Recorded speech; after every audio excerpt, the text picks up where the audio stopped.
Hello everyone, and welcome to another episode of Comic Book Cove. I'm Tom Morris. And I'm Josh Holderbaum. And some of our best laid plans always have to get changed. Reason being, tell them, Josh. Well, Tom gave me a rather large stack of comics, and we couldn't discuss them all in the allotted time. That's correct. We went through a total of this episode, 13 comics.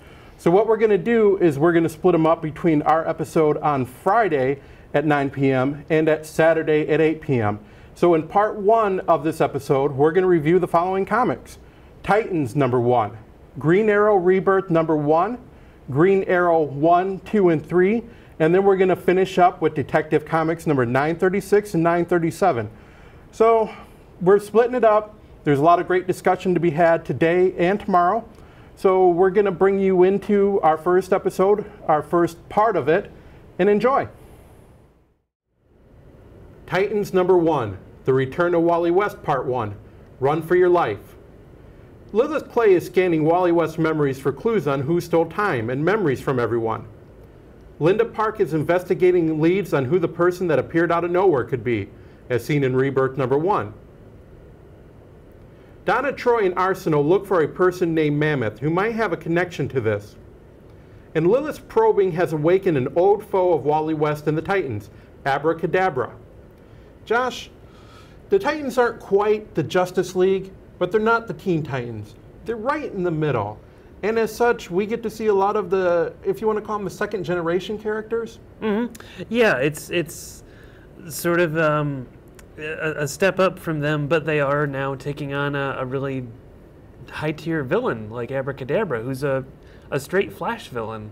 I mean, that's not a Teen Titans villain. It's more of a big leagues villain, okay. And one who Wally West has fought before, but not with the Titans. Is he one of the previous Rogue galleries? He was. He was with some of the Rogues for a while. He's different because he's from the future and he uses inventions that play the role of magic.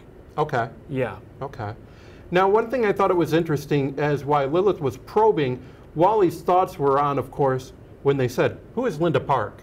Mm-hmm. And you can tell that as much as he's happy to be back, when we had that little flashback in the beginning, he still wants to try to contact Linda Park and to spark her memories. Yeah. Oh, yeah. I mean, it really sticks with him that, he'd want to contact the woman who was his wife in the reality he came from, who doesn't seem to remember him now. But you would think that, given that he brought everyone else's memories of him back just by touching him, eventually at some point he'd just touch Linda Park and she'd remember him. But hopefully they'll get to that at some point. Yes. And another thing I thought was very interesting is now that people are beginning, once you mentioned the touch, once he's touching people, good or bad, there might be some characters from the pre-Flashpoint that have not been around. So there's good people and villains that are still potentially out there waiting to be rediscovered. Yeah, and it's interesting that Abracadabra came back to who he was simply from Lilith Clay probing Wally's memories, which could mean that maybe some of those memories were just contained within Wally West. And then when Wally West was sent away, it's almost like he's the receptacle for those memories, like a time capsule. So you almost. think he's kind of the focal point of this new 52? I think so, yeah. Everything. I think so. But it's amazing that even if Lilith could probe Abracadabra's personality out of Wally West, what else could be in there? Right. What do you think was going to happen as we go forward in Titans? Because this is kind of just the tip of the iceberg with the Titans of, yeah, they're back together. Now they got to find out who is going on, but they're going to re-encounter, I think, more classic Wally West and Titan villains. Yeah. I mean, it looks like they're going to have a showdown with Abracadabra pretty soon. And then also throwing in, we've already had Mammoth mentioned at least once. And in this, the thugs that they take out mention that Mammoth now works for Simon. So it looks like they might be pushing towards a Fearsome Five sort of group, which maybe it'll be the same Fearsome Five the Titans fought as the Teen Titans originally. Maybe it'll be a different lineup, but it'll be probably a mashup with another classic Titans villain team. Okay. Interesting. I like Titans so far. I think it is great to see Nightwing and Donna Troy, Arsenault, Wally West, of course, as the Flash back, and I think we're going to see some good things from Titans. So that was Titans number 1. Green Arrow Rebirth number 1. Homeless people in Seattle are going missing. Green Arrow and Black Canary fight and meet up again. Green Arrow shaves his beard, leaving his goatee. Arrow and Canary head to the jungle to look for leads. They encounter the underground men and learn about the auction, which is the selling of the homeless people. They shut down the underground auction place, and then they reintroduce themselves to each other. Well, Green Arrow, what can you say? Yeah, very, very glad he has his goatee back. I was, as much as, you didn't care for the collars in the New 52. No, I did not. I did not care for a clean-shaven Green Arrow.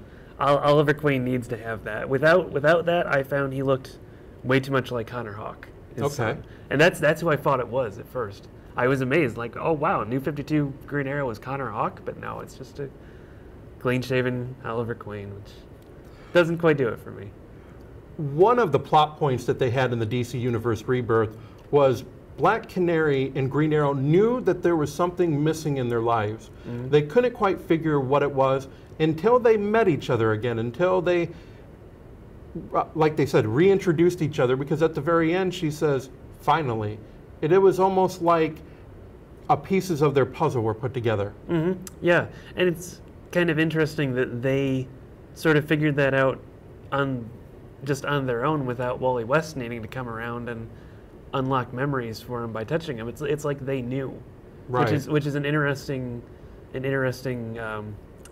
avenue to take for that. Josh, what do you make of the underground men, and why would they be kidnapping the homeless people and selling them off? That seems like out of the blue. Yeah. It leaves a lot to be explained. I think my biggest question was exactly what are the underground men? Maybe not even as an organization, but physically, what are they? Are they human? Are they not human? Are they vampires? Are they, for lack of a better comparison, the Mole Man's Moloids in the Marvel Comics? I mean, they kind of have that look, but they seem to live underground.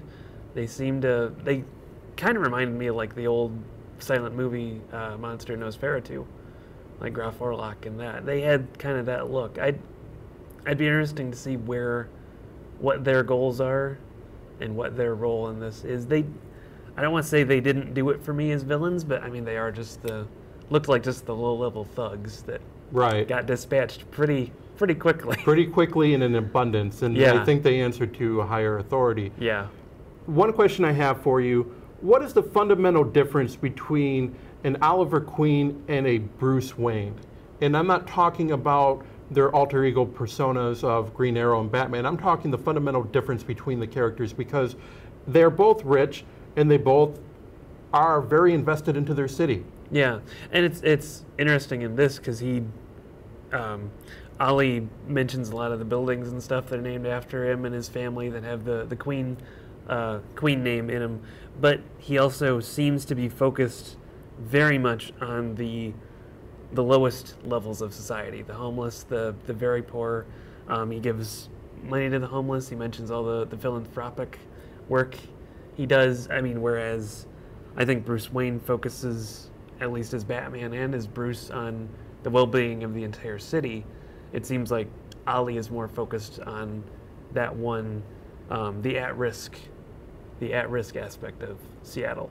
And so much so that I believe he neglects his day-to-day business opportunities and day-to-day business dealings and leaves that in the hands of other people, which might not be a good thing, as we see in later issues. Yeah, well, it's kind of hard to be a business owner and a nightly crime fighter, too. And also being out there, yeah. But maybe with Black Canary, he'll start to balance himself out.